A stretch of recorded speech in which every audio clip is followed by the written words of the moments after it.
మంచి ఆలోచన వస్తే వెంటనే అమల్లో పెట్టాలి. ఎందుకంటే పోటీ ప్రపంచంలో ఐడియాలే కోటీశ్వరులను చేస్తాయి. ఇది స్టార్టప్ల యుగం. ఐడియా ఉంటే చాలు, దానికి మంచి భవిష్యత్తు ఉందని ఎవరు భావించినా సరే పెట్టుబడి పెడతారు. ఇలానే ఓ యువకుడు తనకు వచ్చిన ఐడియాను వెంటనే అమల్లో పెట్టి ఏకంగా లక్షలు సంపాదించేశాడు. కానీ అంతకుముందు గవర్నమెంట్ ఉద్యోగం కోసం చాలా ప్రయత్నాలు చేశాడు. ఆ జాబ్ రాకపోవడంతో తన తెలివితేటలను బయట పెట్టాడు. మరి ఇంతకీ అదేం ఐడియా అనుకుంటున్నారా? గాడిదల ఫామ్. పేరు వినగానే నవ్వకండి, ఖచ్చితంగా నవ్వరు. ఎందుకంటే ఇది వరకే మనం వీడియోలో విన్నాం గాడిదలతో కోట్లు సంపాదిస్తున్నాడు అని. నిజమే. మరి ఇతని ఐడియా ఏంటి, అసలు ఇతనేం చేశాడో ఈ స్టోరీలో చూద్దాం. సోలంకి ధీరేన్ అనే యువకుడు గుజరాత్ లోని పాటన్ జిల్లా మనంత గ్రామంలో పుట్టి పెరిగాడు. ఇతని తల్లిదండ్రులది వ్యవసాయ కుటుంబం. అయితే బాగా చదువుకొని ప్రభుత్వ ఉద్యోగం సంపాదించాలనేది అతని డ్రీమ్. ఇక డిగ్రీ పూర్తి కాగానే వెంటనే ప్రవేశ పరీక్షలకు ప్రిపేర్ అవడం మొదలు పెట్టాడు. మొత్తం 5 ఏళ్ల పాటు కష్టపడి 6-7 పరీక్షలు రాశాడు. కానీ 4 లేదా 5 మార్కులతో ప్రతిసారి ఉద్యోగం దూరం అయ్యేది. దీంతో నిరాశకు గురయ్యేవాడు సోలంకి. అయితే ఏదైనా వ్యాపారం చేయాలనుకున్నాడు. కేవలం 25 ఏళ్ల వయసులోనే సరికొత్త బిజినెస్ చేయాలనుకున్నాడు. ఇంటర్నెట్లో తెగ శోధించాడు. అందరూ చేసే వ్యాపారం కాకుండా కొత్తగా చేయాలనేది సోలంకి ప్లాన్. అయితే తమిళనాడులోని ఓ యువకుడిని స్ఫూర్తిగా తీసుకున్నాడు. ఇతని గురించి మనం ఇదివరకే విన్నాం. అతడిని స్ఫూర్తిగా తీసుకుని గాడిదల ఫామ్ పెట్టాలనుకున్నాడు. ఆ వెంటనే నాణ్యమైన గాడిదలు ఎక్కడ దొరుకుతాయి, ఆ పాలు ఎవరు కొంటారు, వాటి పెంపకం ఏంటి అని శోధించాడు. ఎన్నో వీడియోలు చూశాడు. విదేశాల్లో ముఖ్యంగా చైనాలో గాడిద పాలకు డిమాండ్ ఎక్కువ ఉందని తెలుసుకుని ఆశ్చర్యపోయాడు. అతని నానమ్మ కూడా గాడిద పాలలో ఎన్నో ఔషధ గుణాలుంటాయి, ఒకప్పుడు వాటిని ఏడాదికి ఒక్కసారైనా తాగేవారం, కానీ ఇప్పుడు చాలా చీప్ గా చూస్తున్నారని చెప్పింది. అంతెందుకు, గాయాలతో చర్మం కందిపోతే గాడిద పాలతో రోజు మర్దన చేస్తే కూడా ఆ మచ్చ కూడా పోయేదని చెప్పేవారు. అలా నాణ్యమైన గాడిదల ఎంపిక, పోషణ గురించి కూడా తెలుసుకున్నాడు సోలంకి. ఇక గాడిద పాలను కొనేవారి గురించి వెతకగా హైదరాబాద్, చెన్నై, బెంగళూరులోని బ్యూటీ ప్రొడక్ట్స్ చేసే కంపెనీలతో పాటు ఫార్మాస్యూటికల్ కంపెనీలు కూడా తాము మెయిల్ పెట్టగానే వెంటనే రిప్లై ఇచ్చేశాయి. తాము కొంటామంటే తాము కొంటామన్నారు, ఎన్ని లీటర్ల పాలైనా తీసుకుంటామన్నారు. కానీ కల్తీ పాలు, పాడైన పాలు, 9 రోజులు దాటిన పాలను తీసుకోమని తెలిపాయి. అంతేకాదు పెండగానే -4 డిగ్రీల ఉష్ణోగ్రతలో శుభ్రమైన క్యాన్లలో ఉంచాలని కండిషన్లు కూడా పెట్టాయి. వాటన్నింటికీ ఓకే చెప్పిన సోలంకి ఇక గాడిదల వేట మొదలు పెట్టాడు. గుజరాత్ మొత్తం తిరిగి 15 లక్షలు పెట్టి 10 గాడిదలను కొన్నాడు. వాటిలో 6 గాడిదలు అప్పటికే పాలు కూడా ఇస్తున్నాయి. ఒక్కో గాడిద 1/2 లీటర్ నుంచి 1.5 లీటర్ వరకు పాలిస్తున్నాయి.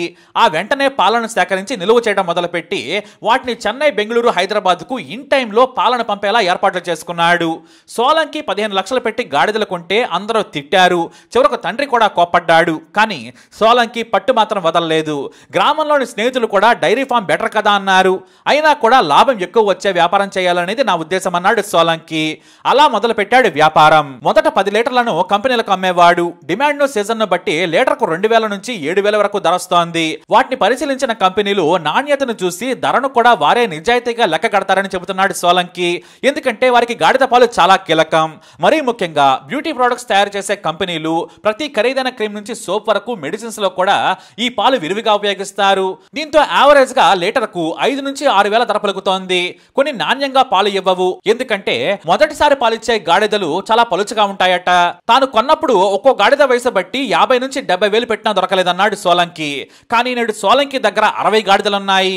ఒక్కో గాడిద 1.5 నుంచి 2 ఏళ్లు రాగానే గర్భం దాల్చి పాలిస్తోంది. ఇటు వాటి సంతానంతో పాటు పాలు కూడా విరివిగా వస్తున్నాయి. దీంతో రోజుకు దాదాపుగా ₹1,00,000 పైన సంపాదిస్తున్నాడు సోలంకి.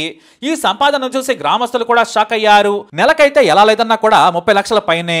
ఇక దానాతో పాటు సప్లై చేసినందుకు కాస్త ఖర్చులుంటాయి. అలాగే -4 డిగ్రీల దగ్గర స్టోర్ చేసుకునేందుకు కూడా జాగ్రత్తలు తీసుకోవాల్సి వస్తోంది. అయితేనే ఏడాదిలో దాదాపుగా కోట్లు సంపాదిస్తున్నాడు. అంతేకాదు తన గాడిదల వాల్యూని కూడా లెక్కిస్తే మరో ₹1,00,00,000 ఆస్తి ఉంటుందని సంతోషంగా చెబుతున్నాడు సోలంకి. ప్రభుత్వ ఉద్యోగం లేకున్నా అంతకు 10 రెట్లు సంపాదించాలనే కసితోనే తాను గాడిదల ఫామ్ పెట్టానని చెబుతున్నాడు. ముందు అందరూ నవ్వారు. కనీసం పిల్లను కూడా ఎవరని భయపెట్టారు. కానీ నాకు నచ్చిన పని చేయాలనుకున్నాను, చేశాను. ఇప్పుడు నన్ను చూసి గ్రామంలో గాడిదల ఫామ్ పెడతామని కొంతమంది యువకులు సలహాల కోసం వస్తున్నారని చెబుతున్నాడు సోలంకి. అలా సిగ్గుపడకుండా వచ్చిన ఐడియాను అమలు చేసి కోట్లతో పరిగెడుతున్నాడు సోలంకి.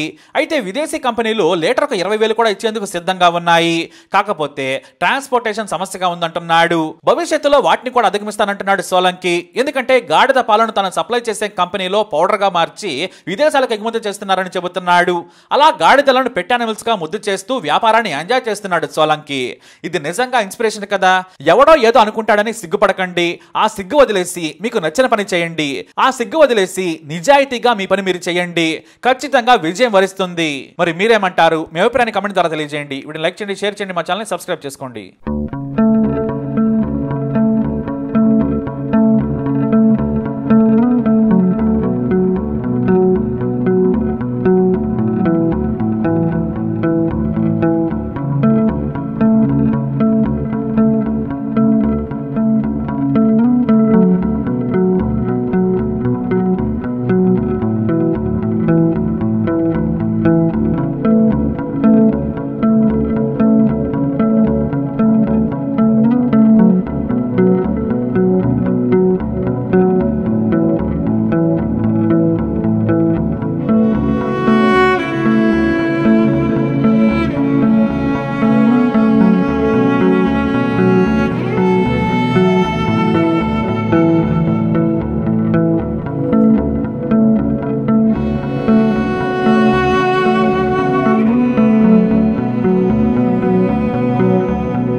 you.